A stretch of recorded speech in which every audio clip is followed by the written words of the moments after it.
So, today is the 6th of November 2022 and my mum has got stage 4 breast cancer and I just feel really sad. And I don't know what I'm going to say, but I just feel so like I'm hungover. It's a Sunday, but I feel like I have to, I need an outlet. And I just want these videos to look back on for myself. To look back on, whatever. Anyway, my mum got diagnosed with breast cancer on the 8th of August 2022. So it's been 3 months. It's been 3 months, August, September, October, November, 3 months that my mum's been diagnosed. And it's just shit. And I don't say that lightly, like, when I say it's shit, it's just shit. Like, so when she got diagnosed, so what happened was, I went round my mum's, because I used to like, well I still do obviously, weekly. It's also bonfire weekend, so happy bonfire. Anyways, weekly I'd go around my mum's for tea, and I walked in and she had like, you know that, like, you know when you go to the doctors and they give you that plaster, like a doctor's plaster, and she was wearing a vest top because obviously it was still quite warm at the time. He was having that heat wave, and God, it sounds like World War III. Look at that. Anyway, I said to her, oh, what is that? Like, taking the pee, like, taking the piss, whatever. And I was like, oh, what's that like? Thinking that she's just gonna get her bloods done, whatever. And she looked at me like, I don't know, like, she just looked at me in it. And I was like, And then she said, oh, I've been to the doctors.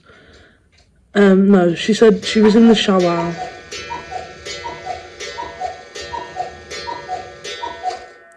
She was in the shower. This video is shit, but I don't care. She was in the shower and she felt a lump on her breast while she was washing her body, like typical story, whatever. She's gone to the doctor and he says, oh, it could be a cyst, but I'd rather be on the safe side. Always what they say as well. So they took a biopsy. I think that's the word. I don't know. I don't care. But they took that, and then, so when I seen her that day, she didn't know the results yet, but she said she'd let me know. So then they said to her, oh, we'll contact you within 3 weeks, and if we haven't contacted you, then you contact us and chase up the results, kind of thing. A week later, she messages me and says, oh, is there any way you can come round tonight? But it wasn't planned, so I thought, like, oh, that's a bit weird, but alright. But even then, my mind wasn't like, oh, it's cancer, because it just didn't. Anyways, I've gone round, and yeah, she said, so at the time, originally, she got diagnosed with, at this point, she was diagnosed with breast cancer, and then it was in her boob and in her lymph nodes, like her armpit. So the plan of action was, you go for loads of scans. This is the thing, when you haven't been around someone that has cancer, you don't know. Well, I didn't anyway. I've never been around anyone that has cancer. Not closely anyway. So you don't know what it entails on that, man. Anyway, there's a lot of scans and that. And so obviously one of the scans was to see if it's spread. Now, put it in perspective as well. So my mum's mum died of breast cancer. So that was my nan. Her mum also, so my nan, which is my mum's mum, died of it. My great nan, which is my mum's mum, died of it. So my great nan, my nan, my auntie, which is obviously my mum's sister, has had it twice, but not that aggressive, and she didn't even lose her hair or anything, but she'd come over that twice, luckily. And now my mum's been diagnosed, so it's very, like, it was scary from the jump.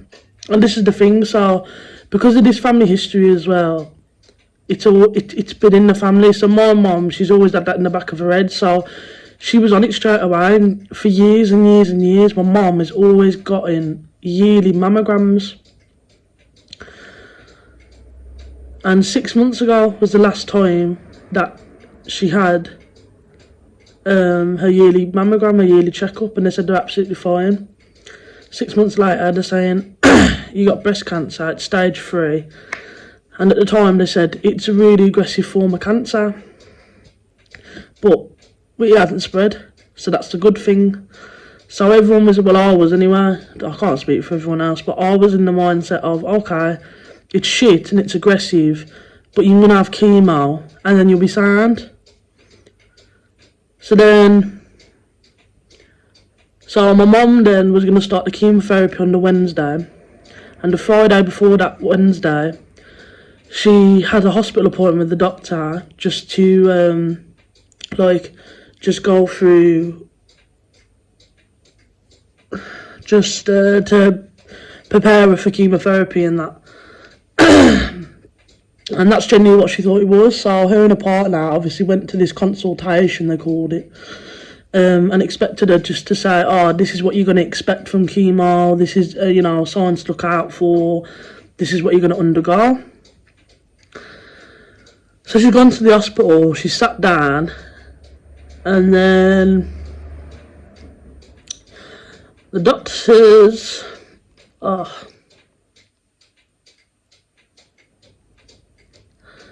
So the doctor said, I'm really sorry to tell you, but unfortunately it's bad news. And that it spread, the cancer spread. So now my mum has this breast cancer that's really aggressive.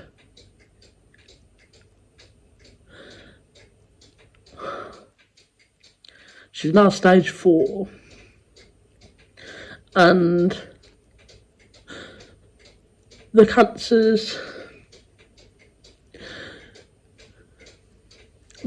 spread to my mum's liver. It's in her neck and it's in her spine.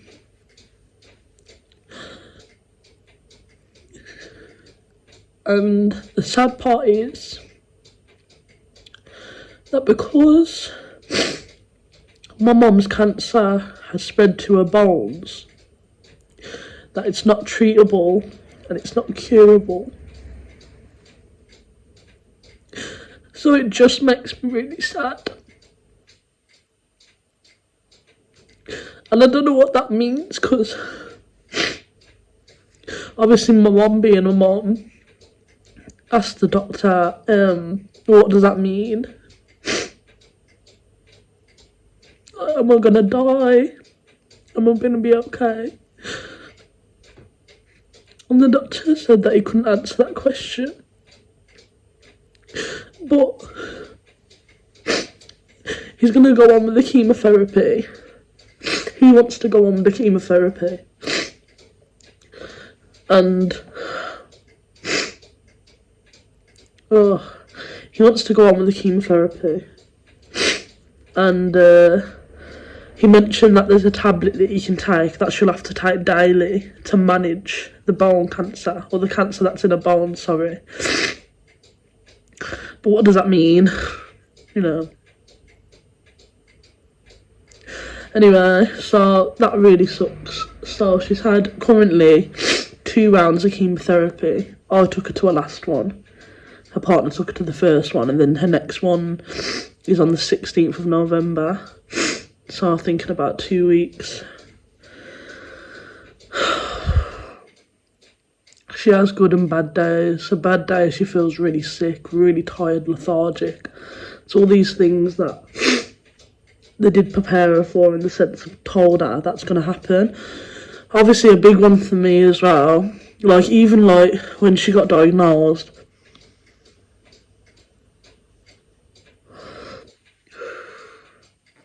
when she originally got diagnosed, the first thing that come to my head was,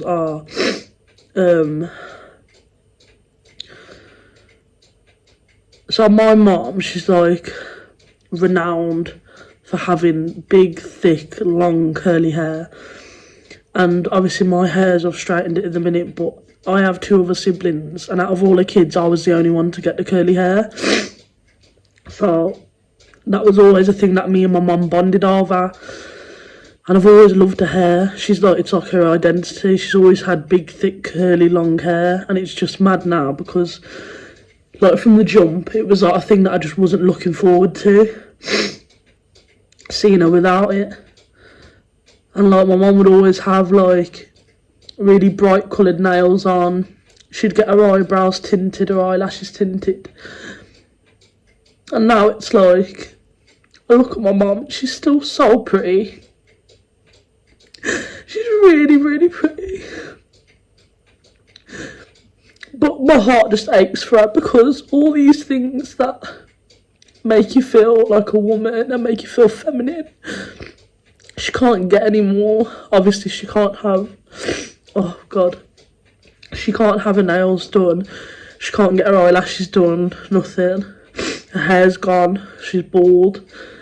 And that's what I mean, she still looks really pretty, but like, as a woman, like, you just like to feel feminine, do you know what I mean? And it's like all these things that make, like, at the end of the day, your hair isn't your identity.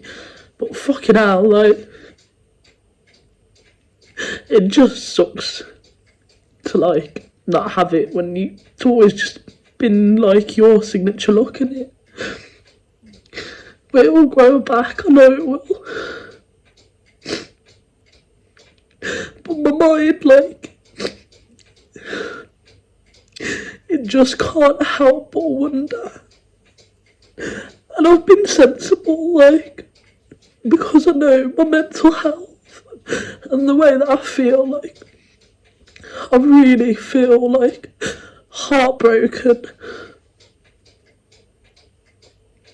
I feel really heartbroken. So I haven't been drinking alcohol, I haven't really been going out with friends, and I know people are going to say like, oh, that's the wrong thing to do or whatever.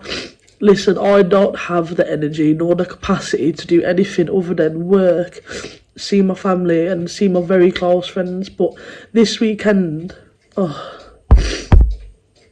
this weekend is the first time that I've actually properly like gone out and drank. And it was a good time, it really was. Like, I actually really enjoyed it. That's the mad part, like I really did. And I weren't chatting shit, like I genuinely did feel happy. But now I'm sat here hungover, it's like, all the emotions are heightened, but it's like, not really though, because, I don't know, like, I'll be at work, and I'm constantly with customers, it's a customer facing job, and it's like, you have to be happy, do you know what I mean? Like, you have to. And then I'll finish my shift, and it's like, even when I'm walking to my car, and by the time I get in my car, I can drive home in silence, I can drive in with music. It's like this dread comes over me, like this really strong dread of like sadness, like this wave of sadness. And like all these thoughts come rushing in, and obviously I'm really positive around my mum, and she's really positive as well. So how am I? You know, I can't be negative, but it's just like, I don't know, like I look at my siblings and it's like, they're both in relationships, my mum's in a relationship, and I just feel like they have a crutch to lean on, whereas I don't have that. Nor do I want it right now, obviously, but I don't know, like I just come home and I'm just by myself and I feel like I have no other option but to dwell in sadness sometimes. I don't know what the point of this video was, because there's nothing like to end it on. As in like this happy, miraculous, like, I don't know. I just wanted to talk, I think. I can't even say I feel better for it, but I did it. So, I don't know, I'm hungover, I know that.